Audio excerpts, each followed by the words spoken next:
منافقوں کی پہچان ہے کہ جب تک تم سے کام ہے تب تک تمہارا نام لیں گے، کام ختم ہوا تو تمہیں بیچ راستے میں پھنسا کر چل دیں گے۔ کل تک جو فلسطین غزہ غزہ کرتے تھے، وہی ایرانی ایجنڈے والے آج پلٹ گئے اور سارا بوجھ عربوں پر ڈال دیا۔ یہ کل بھی لائق اعتبار نہیں تھے اور آج بھی نہیں ہیں۔ ایران فلسطین کی نہیں صرف اپنی جنگ لڑ رہا تھا، آج ایران کے حمایتی اسے فلسطین کی ذمہ داری سے بری کر رہے ہیں اور کہہ رہے ہیں کہ ایران فلسطین کے لیے کیوں لڑے، عرب کیوں نہیں لڑتے۔ لوگوں کی یادداشت اتنی کمزور ہو چکی ہے کہ انہیں یہ بھی یاد نہیں کہ یہ جنگ شروع کیوں ہوئی تھی۔ یہ جنگ اس وقت شروع ہوئی جب اکتوبر 2023 میں حماس نے ایران کے اشارے پر اسرائیل پر میزائل داغے اور حملے کا وقت بھی سوچ سمجھ کر چنا گیا۔ جب اقوام متحدہ میں عرب ممالک اور اسرائیل کے درمیان فلسطین میں امن کے حوالے سے بات چیت ہونے والی تھی، عرب اسرائیل کو فلسطین سے ناجائز قبضہ چھوڑنے پر مجبور کرنے والے تھے اور بین الاقوامی قوانین کے تحت اسرائیل کو یہ ماننا پڑتا، لیکن اسرائیل کے پاس اس مذاکرات سے نکلنے کا کوئی راستہ نہیں تھا، تو ایران نے حماس کے ذریعے حملہ کروا کر اسرائیل کو مذاکرات سے بھاگنے کا موقع دے دیا۔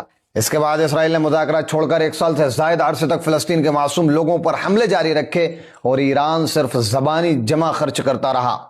پھر کسی طرح ایران اسرائیل سے لڑنے آیا، لیکن محرم آتے ہی خاموشی سے سیز فائر کر لیا، یعنی یہ اسرائیل کا دوسرا سیز فائر ہے اور اس کے تمام شرائط ایران پر لگی پابندیوں کے خاتمے سے متعلق ہیں، لیکن فلسطین کا نام تک نہیں لیا گیا، یعنی فلسطین کے لیے ایران لڑ نہیں سکتا۔ لیکن جب 1948 سے 1970 تک عربوں نے کئی بار اسرائیل کے خلاف جنگیں لڑی تو ایران اسرائیل کے ساتھ کھڑا تھا، اور آج ایران کے حمایتی اسے فلسطین کا محافظ اور عرب حکمران کو دشمن بتاتے ہیں۔ یہ الٹی کہانیاں گھڑی جاتی ہیں۔